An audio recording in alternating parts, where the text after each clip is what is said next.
As far as that goes, let's take a look at what's going on in Australia, because it's important to understand when Australia leads the way. They're kind of the guinea pig on this stuff. Usually, whenever Australia is implementing this stuff, other countries shortly follow. And so I tend to keep an eye on Australia. Africa is another one, which again, we've seen what's going on, like Nigeria and basically the entire continent. They're the guinea pigs for everything health and financial and stuff like that. But Australia is another one. And so I tend to keep an eye on what's going on in Australia, because it could then start following into other countries. And so taking a look at Australia, it looks like Bankwest, who is one of Australia's mega banks, is announcing that they are going cashless and fully digital with the closures of pretty much all their bank branches later this year. And this is coming from Bankwest. It was their announcement. This was on the 6th. The 6th of March, about 20 days ago. It says Bankwest will transition to a digital bank in 2024, enabling it to accelerate investment in delivering simple and easy digital banking and broker services to meet the needs of more homeowners across Australia. The transition of Bankwest to a digital bank will result in the closure of 45 Bankwest branches by October 24. The completion of this transition will unlock a range of long-term benefits for Western Australia, including benefits in their eyes: the conversion of 15 regional Bankwest locations to other CBA branches, 500 CBA groups, group rules and technology operations. So basically saying there's going to be more career paths and job opportunities, so to say, and a new career opportunity offered for branch colleague impacted by the change, which is interesting because all the bank tellers probably don't have any training when it comes to programming and digital stuff like that. So they're out of a job to make room for those guys. Again, the decision for Bankwest's digital transition in 2024 is influenced by rapidly changing customer preferences, with 97% of all Bankwest transactions now completed digitally and fewer than 2% of customers visiting branch regularly. So basically, this has to do with a slow push nudge. They call it like the nudge thing. And they did this during the 2020 stuff as well. You guys can go check it out when it comes to nudge groups.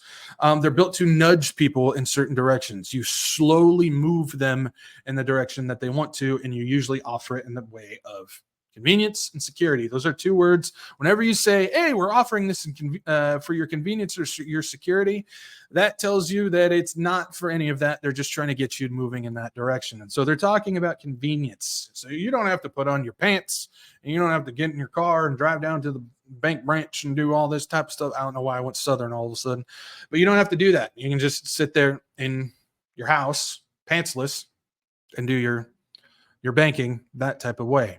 And so they're saying it's more convenient, and because it's more convenient and people are just generally lazier nowadays, sorry, not sorry. I'm pretty lazy myself too, just saying.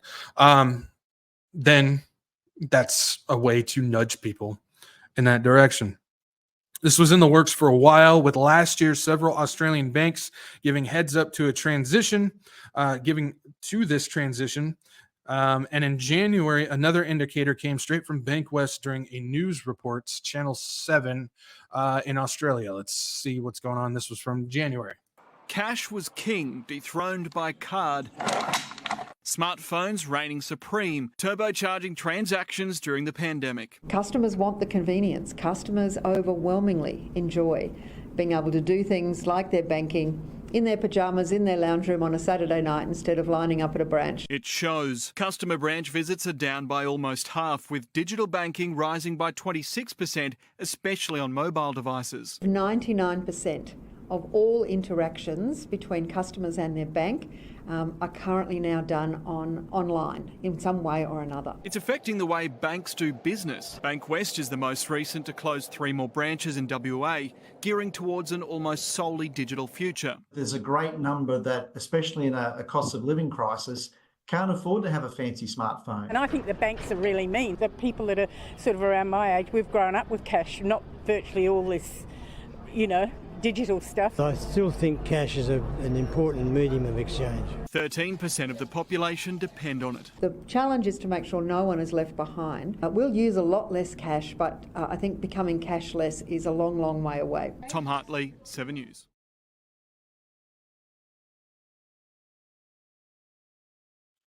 Yeah, cashless a long, long ways away. I don't think it's as long as way as people think, personally.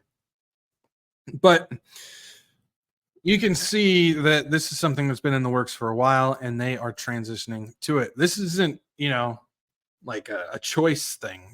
They're forcing it to happen. A lot of it had to do with nudging people into the convenience factor of, again, online pantsless banking. And yeah, so they nudge people in that direction, get their numbers up in that usage, and then it goes, oh, well, we have a reason why we can close these things down now because everybody's doing that. Well, you're the one who nudged everybody to do that, so you can have the numbers in order to deem this okay to do. That's what they do. That's how they work this stuff in. It's again kind of a form of the Hegelian dialectic when it comes to politics, moving that spectrum over. It's kind of a form of that, where it's you're moving it over, you're nudging the people over into the area that you want them to, corral them over. And then when you get the amount of people that you need there, you can go, okay, well, since everybody's doing this now, and that's how they do it. It's training people.